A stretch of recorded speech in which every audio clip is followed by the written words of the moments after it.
పెళ్ళైనా పండగైనా వేడుక ఏదైనా పట్టు చీరల ప్రత్యేక వేదిక వారాహి సిల్క్స్. సుమన్ టీవీ ప్రేక్షకులకు నమస్కారం. మే 1 నుంచి 15వ తారీఖు వరకు మిథున్ రాశి వారికి ఎలా ఉండబోతోంది ఈ వివరణ తెలియజేయడానికి ప్రస్తుతం మనతో పాటు ఉన్నారు సంకల్ప మందిర్ నిర్వాహకులు, ప్రముఖ జ్యోతిష్యులు బ్రహ్మశ్రీ నందిబట్ల శ్రీహరి శర్మ గురువు గారు. మాట్లాడదాం.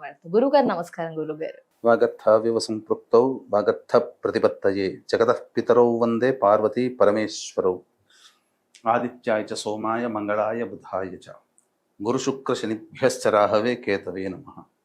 శృంగేరి జగద్గురు పీఠాధిపతులకి, కంచి పీఠాధిపతులకి నమస్కారములు తెలియజేసుకుంటూ కార్యక్రమాన్ని ప్రారంభిద్దాం. గురువు గారు, మరి మిథున్ రాశి వారికి గ్రహాలు ఎలా అనుకూలిస్తున్నాయి, ఏంటి ఆ వివరణ తెలియజేస్తారా గురువు గారు? మృగశిర నక్షత్రం 3-4 పాదాలు, ఆరుద్ర నక్షత్రం 4 పాదాలు, పునర్వసు నక్షత్రం 3 పాదాల వరకు జన్మించినటువంటి వాళ్ళందరూ కూడా మిథున రాశిలో జన్మించినటువంటి వారుగా గుర్తిస్తారు. ఇక గమనించుకున్నట్లయితే మేషరాశిలో రవి బుధ సంచారము, వృషభ రాశిలో శుక్రుడు, రాశిలోని గురు సంచారము, అలాగే సింహరాశిలో కేతువు, కుంభరాశిలో రాహువు, మీనరాశిలో శని కుజ యొక్క ప్రభావం. ఈ మిథున రాశిలో జన్మించినటువంటి వారికి ప్రధానంగా గమనించుకుంటే అదృష్టవంతులని చెప్పవచ్చమ్మా. కారణం ఏంటంటే రాశిలోని గురువు సంచారం. అంటే ఇది కాస్త వ్యతిరేకమైన ఫలితాలను ఇస్తున్నప్పటికీ కూడా పనులలో ఆటంకాలు ఏవైతే ఉంటాయో అవన్నీ కూడాను తొలగించగలుగుతాడు. పెద్దల యొక్క సహాయ సహకారాలు అందుతాయి. అంతేకాకుండా ఇక్కడ ప్రధానంగా శుక్రుడు చాలా యోగకరుడుగా ఉన్నాడు. అంటే స్తంభించిన లేకపోతే దూరమైనటువంటి సంబంధ బాంధవ్యాలు మళ్ళీ పుంజుకుంటాయి. అపోహలు, అంటే మన మీద ఎవరైనా అపోహలు పెట్టుకున్నా ఆ అపోహలన్నీ కూడా పటాపంచలైపోయి మనమేంటి అనేటువంటి స్థితి ఈ యొక్క మిథున రాశిలో జన్మించినటువంటి వారికి సమాజంలో ఏర్పడుతుంది. కాబట్టి ఎవరైనా మన గురించి చెడుగా అనుకున్నా అది వాళ్ళు తెలుసుకోగలుగుతారు, మంచినే తెలుసుకోగలుగుతారు. పైగా వివాహ సంబంధమైనటువంటి సమస్యలు తొలగి వివాహం జరిగే అవకాశాలు మిథున రాశిలో జన్మించినటువంటి వారికి ఉంటుంది. దాంపత్య సమస్యలు, అలాగే భాగస్వామ్య సమస్యలు, ప్రేమికుల మధ్య ఉన్న ఎడబాట్లు అవి తొలగిపోయి ఆనందకరంగా ఈ మిథున రాశి వారు ఈ 15వ తారీఖు లోపల ఎంజాయ్ చేస్తారని చెప్పవచ్చు. విలువైన ఆభరణాలు, వస్తువులు కొనుగోలు చేస్తారు మిథున రాశిలో జన్మించినటువంటి. ఎందుకు? శుక్రుడు చాలా వైభవపేతమైన జీవితాన్ని ఇస్తాడు. సంఘంలో హుందాతనంగా ఉండడానికి కావాల్సినటువంటి సహాయ సహకారాలన్నీ కూడా అందిస్తాడు. కేతుగ్రహ ప్రభావం చాలా అనుకూలంగా ఉంది. ఆకస్మికంగా కొత్త వ్యక్తులు పరిచయం అవ్వడము, లేదా మనం ఏదైనా సమస్యలో ఉంటే మనకు ఇదివరకు మనకు ముక్కు మొహం తెలవకపోయినా కొత్త వ్యక్తులు మన సహాయ సహకారాలు అందడం, తద్వారా మనకంతా కూడా సమస్యల నుంచి పరిష్కారం అయ్యే విధంగా ఈ కేతువు సదా ఉపయోగపడతాడు. అయితే నవమ స్థానం అందు అనగా కుంభరాశిలో సంచరిస్తున్నటువంటి రాహుగ్రహ ప్రభావమే అది సాధారణంగా ఉంటుంది. ముఖ్యంగా తండ్రి గారి ఆరోగ్యం పట్ల శ్రద్ధ వహించాలి. అలాగే ప్రధానంగా ఈ యొక్క నవమ రాహువు సాధారణంగా ఈ విదేశీయానానికి సంబంధించినటువంటి యోగకారకుడుగా చెప్పవచ్చు. ఏదైనా కానీ దూర ప్రాంత ప్రయాణానికి సూచనలకి అనుకూలంగా ఉంటాడు. ఇక ఉన్న చిక్కల్లా వచ్చిందల్లా ఏంటి అని అంటే, ఈ లగ్నంలో గురువు ఎలాగో నేను గొప్ప అనే అహంకారాన్ని ఇస్తూ ఉంటే కుజుడు దాన్ని ఇంకా దృష్టితో బలోపేతం చేస్తాడు, ఇంకా ఎక్కువ చేస్తాడు. ఏమవుతుంది? నన్ను మించిన వాడు లేడు అనేటువంటి స్థితి కలుగుతుంది. ఇదంతా కూడా ఈ యొక్క మిథున రాశి వారికి ఈ 15వ తారీఖు లోపల ఏర్పడేటువంటి అవకాశం. ఎందుకు? కోపము అధికంగా ఉంటుంది ఇది. కాబట్టి కోపాన్ని తగ్గించుకోవాలి. శని కూడాను దశమ స్థానంలో కంటక శని దోషాన్ని ఇస్తున్నాడు. కాబట్టి చేసే ప్రతి ప్రయత్నంలో ఆటంకాలు అనేటువంటివి ఈ యొక్క శని ప్రభావం వల్ల కలుగుతుంది. కుజగ్రహ ప్రభావం వల్ల కోపం అధికంగా ఉంటుంది.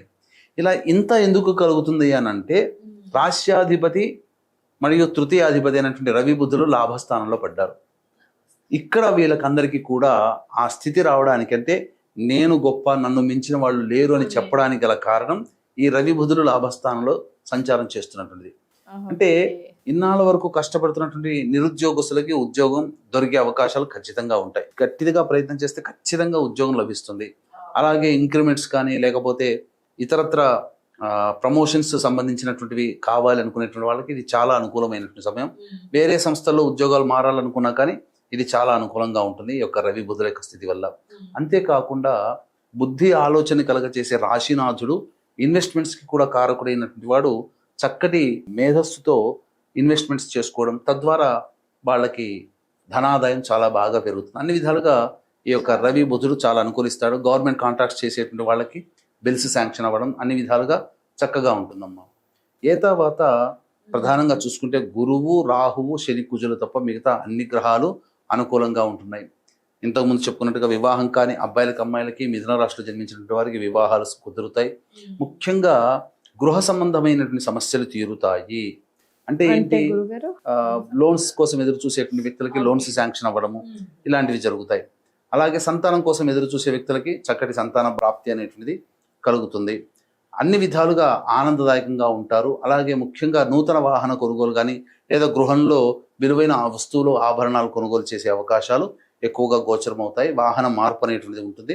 అయితే ఎన్ని ఉన్నప్పటికీ కూడాను ప్రధానంగా దైవానుగ్రహం ఉంటే తప్ప అన్ని విధాలుగా వాళ్ళు ఇంకా అనుకున్న దాన్ని సాధించలేకపోతారు. కాబట్టి ఇటు దైవానుగ్రహం అందరికీ అందించాలనేటువంటి ఒక సదుద్దేశంతో మన పీఠం ఆధ్వర్యంలో సర్వదోష నివారణ పూజలు, హోమాలలో భాగంగా మే 1వ తారీఖు వైశాఖ పౌర్ణమి, మే 12వ తారీఖు హనుమత్ జయంతి సందర్భంగా ఈ యొక్క విద్య, వివాహ, ఉద్యోగ, దాంపత్య, అనారోగ్య సమస్యల నివారణకి మేష, మిథున, కర్కాటక, సింహ, కన్య, వృశ్చిక, ధనస్సు, కుంభ, మీన రాశుల్లో జన్మించిన వారికి శనిదోష నివారణ పూజల, హోమాలు జరిపించి శక్తిపాతం చేసినటువంటి కరుంగలి మాల ఇవ్వడం జరుగుతుంది. అలాగే ఇది కేవలం మొదటి 50 కస్టమర్లకు మాత్రమే రిజిస్ట్రేషన్ చేసుకోవడం జరుగుతుంది. ఇది చెప్పవచ్చు. అలాగే మీరు కొలిచేటువంటి మీ ఇష్టదైవము, మీ యొక్క కులదైవం సదా మిమ్మల్ని వెంట రక్షిస్తూ ఉండి మిమ్మల్ని విజయం పదం వైపు నడిపించాలని కోరుకుంటున్నామని చెప్పవచ్చు. గురుగారు, మరి ఈ మే 1 నుంచి 15 వరకు మిథున రాశి వారికి ఆదాయ, వ్యయ ఖర్చులు, మానసిక స్థితి ఎలా ఉండబోతోంది? పాటించాల్సిన పరిహారాలు ఏంటి గురుగారు? ఈ యొక్క మే 1, 2 తారీఖులో గనక చూసుకున్నట్లయితే ఆరోగ్యం పట్ల శ్రద్ధ వహించాలి. తలచినటువంటి పనులు ఆటంకాలతో ముగించే అవకాశం ఉంటుంది. ముఖ్యంగా వృధా కాలయాపన జరుగుతుంది. ఖర్చులు కూడా ఉంటాయని చెప్పవచ్చు. టైం వేస్ట్ అవుతుంది. ఇక 3, 4, 5, 6, 7 ఈ తేదీలలో అన్ని విధాలుగా చాలా చక్కగా ఉంటుందమ్మా. రాణి బాకీలు వసూలవుతాయి. సంతోషంగా గడుపుతారు. కుటుంబ సభ్యులు, మిత్రులతో ఆనందంగా సమయాన్ని వెచ్చిస్తారని చెప్పవచ్చు. 8, 9, 10 తేదీలో కనుక చూసుకున్నట్లయితే ఖర్చులు అధికంగా ఉంటాయి. అనారోగ్యం చేసే అవకాశాలు ఉంటుంది. అలాగే మోకాళ్ళు, పాదాలలో సమస్యలు అధికంగా ఉంటాయి. ఇండైజేషన్ ఎక్కువగా ఉంటుంది. ఏ పని చేయాలన్నా మానసిక ప్రశాంతత ఉండదు. ఇక 11, 12 తేదీలో కనుక చూసుకుంటే సంతానం మూలకంగా విభేదాలు, ఖర్చులు, సమస్యలు పెరుగుతాయి. ఇక ప్రధానంగా ఈ 11, 12 తేదీలలో ఖర్చులు కూడా అధికంగా ఉంటాయి. అలాగే న్యాయ సంబంధమైన విషయాలు, ఆస్తుల సంబంధించిన విషయాల్లో కాస్త ఆలోచనలు ముందుకు సాగుతాయని చెప్పవచ్చు. ఇక 13, 14, 15 ఈ 3 రోజుల్లో అన్ని విధాలుగా సహాయ సహకారాలు ఉద్యోగపరంగా చక్కగా ఉండడం. నిరుద్యోగస్తులకైతే ఈ యొక్క 13, 14, 15 తేదీల్లో ఖచ్చితంగా ఏదైనా ఒక శుభవార్త వింటారు. చేస్తున్న ఉద్యోగ ప్రకారంగా ఇంక్రిమెంట్స్ లేదా మంచి చోటికి బదిలీ కావాలన్నా మంచి శుభవార్త మాత్రం చేస్తున్న ఉద్యోగంలో ఉన్న వాళ్ళకి వింటారు. అలాగే ఈ యొక్క సంబంధించినటువంటి వృత్తి వ్యాపారాల్లో ఉన్నటువంటి వాళ్ళకి అన్ని విధాలుగా సహాయ సహకారాలు, లాభసాటిగా వ్యాపారాలు సాగడం, ధనం చక్కగా అనుకున్న విధంగా చేతికి చిక్కడం లాంటివి జరుగుతాయని చెప్పవచ్చు. ఏం పరిహారాలు పాటించాలి గురుగారు మిథున రాశి వారు? ఈ యొక్క మిథున రాశిలో జన్మించినటువంటి వారు ప్రధానంగా పరిష్కారానికి, సమస్యల పరిష్కారం కోసం ప్రతిరోజు కూడాను సూర్యుడికి నమస్కారం, సూర్యాష్టకం 6 సార్లు పారాయణం చేయడం, అలాగే వీలు కుదిరినప్పుడల్లా శివాలయానికి చేరుకుని అర్చన చేయించుకున్నట్లయితే చాలా మటుకు సమస్యలు పరిష్కారం అవుతాయని చెప్పవచ్చు. తప్పకుండా. ధన్యవాదాలు గురువు గారు. మిథున రాశి వారి రాశి వివరణ, పరిహారాలు తెలియజేసినందుకు నమస్కారం గురువు గారు. సర్వం శ్రీ ఉమామహేశ్వర పరబ్రహ్మార్పణమస్తు.